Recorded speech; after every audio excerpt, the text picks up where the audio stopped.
Hello बच्चों, मैं मंजू पाठक।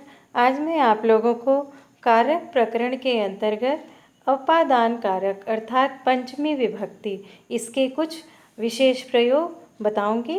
तो चलिए शुरू करते हैं। अपादान कारक इसे पंचमी विभक्ति कहते हैं, जिसका चिन्ह होता है से अलगाव यानी अलग होने के अर्थ में। तो अपादान कारक कहते किसे हैं? तो ध्रुवम पाए पादानम अर्थात दो वस्तुओं के अलग होने पर स्थिर वस्तु अपादान कारक होती है। जैसे कि दो वस्तु जब अलग होते हैं तो एक गतिशील होता है और एक स्थिर होता है।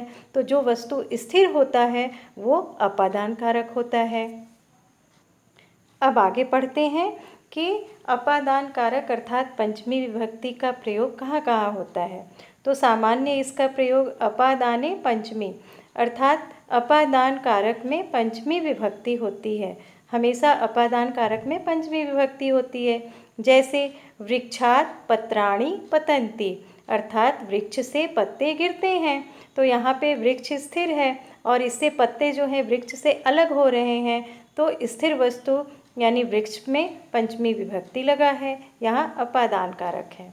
अगला नियम है भीत्रार्थानां भय हेतु अर्थात भी और त्रा धातु के योग में जिससे भय हो और जिससे रक्षा की जाए उसमें पंचमी विभक्ति होती है। अब जैसे देखिए उदाहरण, शिष्य गुरोः बिभेति अर्थात शिष्य जो है वो गुरु से भयभीत हो रहा है, डर रहा है। तो यहाँ गुरु में जिससे भय होता है उसमें पंचमी विभक्ति अर्थात गुरु में पंचमी विभक्ति। अगला उदाहरण, गुरु शिष्यम पापात् त्रायते अर्थात जिससे रक्षा की जाए अर्थात गुरु जो है वो शिष्य की रक्षा पाप से कर रहा है। तो जिससे रक्षा की जा रही है उसमें पंचमी विभक्ति का प्रयोग हुआ है।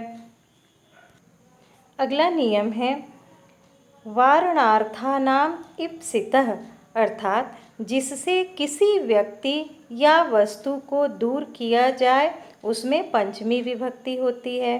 अब जैसे उदाहरण से देखते हैं, दुग्धात विडालम वारयति अर्थात दूध से विडाल को अर्थात बिल्ली को दूर किया जा रहा है। तो जिससे दूर किया जा रहा है अर्थात दूध से दूर किया जा रहा है तो इसमें पंचमी विभक्ति लगी है। उसी तरह से एक उदाहरण और, शस्यात् वृषभम वारयति यानी शस्य से वृषभ को दूर किया जा रहा है। तो यहाँ पे शस्य में पंचमी विभक्ति का प्रयोग हुआ है। अगला नियम है हेतौ पंचमी तृतीया च अर्थात कारण हेतु का अर्थ कारण का बोध होने पर उसमें पंचमी और तृतीया विभक्ति होती है। अर्थात कारण का बोध कराने पर उसमें हम पंचमी का भी प्रयोग कर सकते हैं और तृतीया विभक्ति का भी प्रयोग कर सकते हैं। जैसे सह कष्टात् कष्टेन वा क्रंदति अर्थात वह कष्ट से या कष्ट से रोता है। तो यहाँ पे पंचमी या तृतीया दोनों में से किसी एक का हम प्रयोग कर सकते हैं। अगला नियम है पृथक विनाभ्याम द्वितीया तृतीया पंचमी च अर्थात पृथक यानी अलग होना और विना इनके योग में द्वितीया तृतीया और पंचमी इन तीनों में से किसी एक विभक्ति का प्रयोग कर सकते हैं। जैसे रामम रामेण रामात् वा विना अयोध्या शून्या अर्थात राम के बिना अयोध्या शून्य है। तो यहाँ पे हम द्वितीया तृतीया या पंचमी तीनों में से किसी एक विभक्ति का हम प्रयोग कर सकते हैं। अगला नियम है जुगुप्सा विराम प्रमादार्थानाम अर्थात जिससे जुगुप्सा का अर्थ होता है घृणा हो या जिससे विराम और जिसमें प्रमाद इसका अर्थ भूल हो उसमें पंचमी विभक्ति होती है। अब जैसे उदाहरण से देखते हैं, पापात् जुगुप्सते अर्थात पाप से घृणा। तो यहाँ पे पाप में जिससे घृणा हो रही है, हमें जुगुप्सा हो रही है, उसमें हम पंचमी विभक्ति का प्रयोग करते हैं। अध्ययनात् विरमति अब यहाँ विराम हो रहा है अध्ययन से, तो यहाँ पे अध्ययन में पंचमी विभक्ति। धर्मात् प्रमाद्यति अर्थात धर्म से प्रमाद हो रहा है, तो इसलिए यहाँ पे धर्म में पंचमी विभक्ति का प्रयोग हुआ है।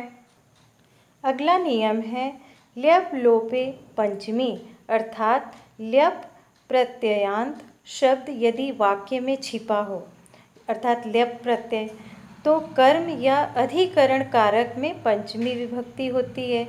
चलिए इसे उदाहरण से हम समझते हैं। जैसे स प्रासादात पश्यति, यहाँ पे वह प्रासाद से अर्थात महल से देखता है।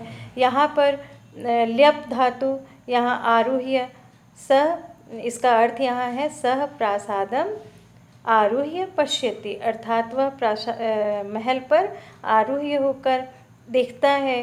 तो यहाँ पे ल्यप प्रत्यय है, इसलिए यहाँ पे पंचमी विभक्ति का प्रयोग हुआ है, क्योंकि यहाँ पे ल्यप प्रत्यय छुपा हुआ है। उसी तरह से एक और उदाहरण देखते हैं।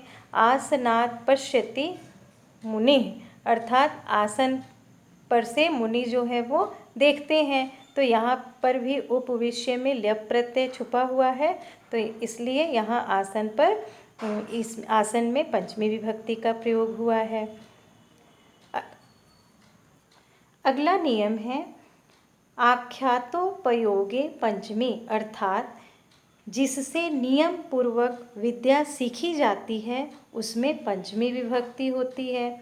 जैसे अध्यापकात् शास्त्रम अधीते, यहाँ अध्यापक से हम विद्या सीख रहे हैं, शास्त्र सीख रहे हैं, इसलिए अध्यापक में पंचमी विभक्ति है। गुरोः वेदम अधीते, गुरु से हम वेद सीख रहे हैं नियम पूर्वक, तो यहाँ गुरु में पंचमी विभक्ति का प्रयोग होगा। अगला नियम है भुवः प्रभवश्च, अर्थात भू धातु के योग में जहाँ से कोई चीज़ उत्पन्न होती है उसमें पंचमी विभक्ति होती है। जैसे उदाहरण से हम समझते हैं हिमालयात् गंगा प्रभवति, अर्थात हिमालय से गंगा जो है वो निकलती है, वहीं से आरंभ होती है, इसलिए जहाँ से कोई चीज़ उत्पन्न होती है, हिमालय से गंगा उत्पन्न हो रही है, इसलिए हिमालय में पंचमी विभक्ति का प्रयोग हुआ है। इस तरह से आपने कुछ प्रयोग जाना। अगले वीडियो में मैं इसके शेष नियमों के बारे में बताऊंगी। धन्यवाद।